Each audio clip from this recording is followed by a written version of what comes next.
The Big E, and last I left off, I got the saucer rim, got it all painted. I've basically been going back in and sanded down the seam on the neck here, got it repainted. I got to do the back here, which I haven't done, and I'm pretty much done with the saucer.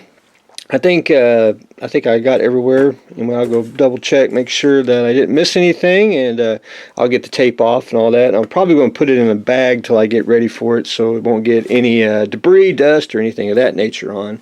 And not to bore everyone to death here, I started on the nacelles, and I got them red putty, and I think I explained the putty I use. I use Dynatron red putty. You can get that almost at any hardware store or a automotive store should have it. It's basically Bondo, but that's just a bigger tube. But anyway, I got it puttied, and then I sanded, and then went back in and primered, and now I'm at the point where I'm going to have to go back in. You can see I got a little hairline right there. I just need to either reapply a little putty, or what I'll do first is I'll just take sandpaper and sand it down, see, and shoot it with some primer and see if I can get it that way. But anyway, first pass pretty much done. We are good to go, hopefully for another deal of primer just to get it smoothed out. But anyway, I did this one this morning, and we're looking pretty good. I just gotta really go back in and sand it. It feels smooth, but who knows, there might be a little bit of a seam left. But anyway, there is that, and I'm not want to bore anyone, but I may I'll probably be repeating this in the next video, is sanding duty on the nacelles. But then after that, I masked off the nacelles here. I got to go in with a little bit of tulip.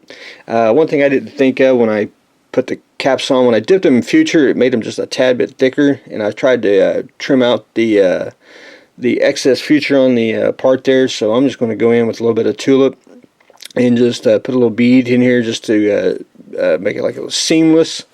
I think that'll work out just fine. But anyway, that's it on the Big E. Hopefully, I'm almost, when I get these assembled, sanded, and then hopefully I can start trying to get some of it assembled is what I'm game planning. But anyway, we're not there yet. We're on sanding duty of the nacelles.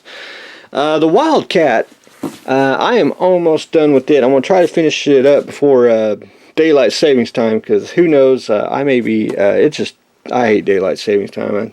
Government taking 1 hour of your life away, and that's 1 hour of model building that I could be doing. But anyway, that's another topic. I got the decals on, but last I left off on that, I did put Fledge Revive It on, which is Future. And decals going great. You can tell we're a little wrinkly there. That's from Mr. Microsol here doing its magic. So hopefully it will keep on doing and level out. I probably need to apply some more. Went ahead and just put like generic decals on. I like generic planes because I don't like the specific ones. When I say specific, that's an actual real pilot's plane. That way, I like generic. You can get away with a little more paint job and all that.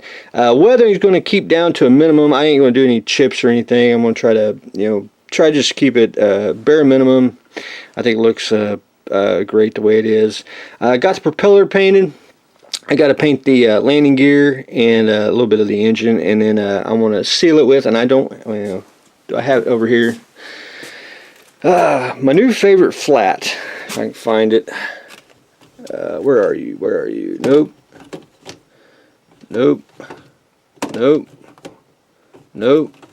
There we go.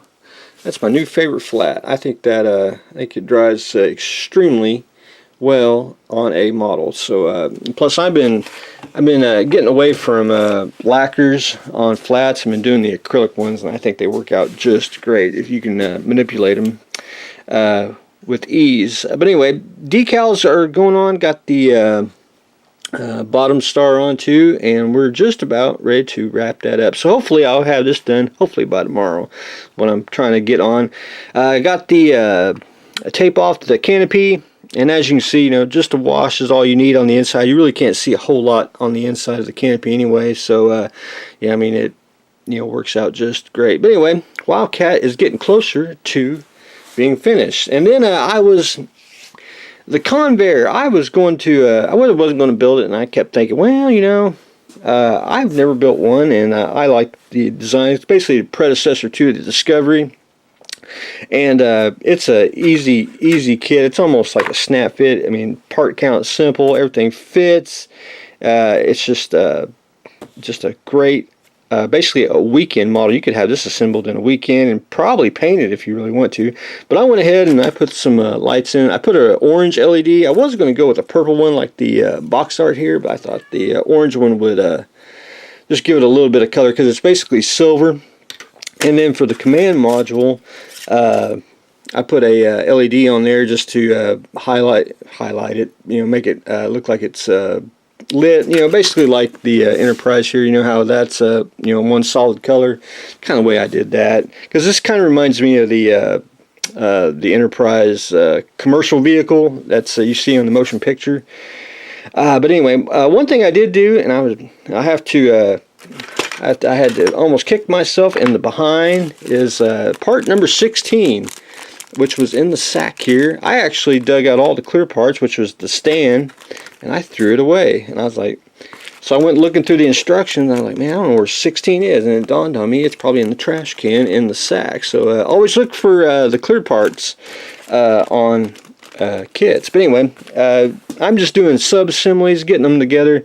Very little sanding, and the only sanding I can see is the two halves here when they go right here, and I just got to basically sand that smooth and try to get that smooth, because once you get silver on, you'll see every flaw on here. But anyway, and one other thing I got to do is, I don't like the neck. I think the neck is the weakest point on this kit. It's actually two pieces, which is probably pretty strong. I mean, it's pretty thick, but I got to go to the hobby store because I have the correct diameter, but I only have that much of it, and it's 131. So I got to go get some, and I'm going to put a brass tube there, and that way I can fish the wires through it too, and be easier and all that. But anyway, so we're going to be building the Convair. Just and I think what I want to do is, I don't want to do the stand either. I want to try to make a new style of base, and I'll explain that more once we get a little farther along.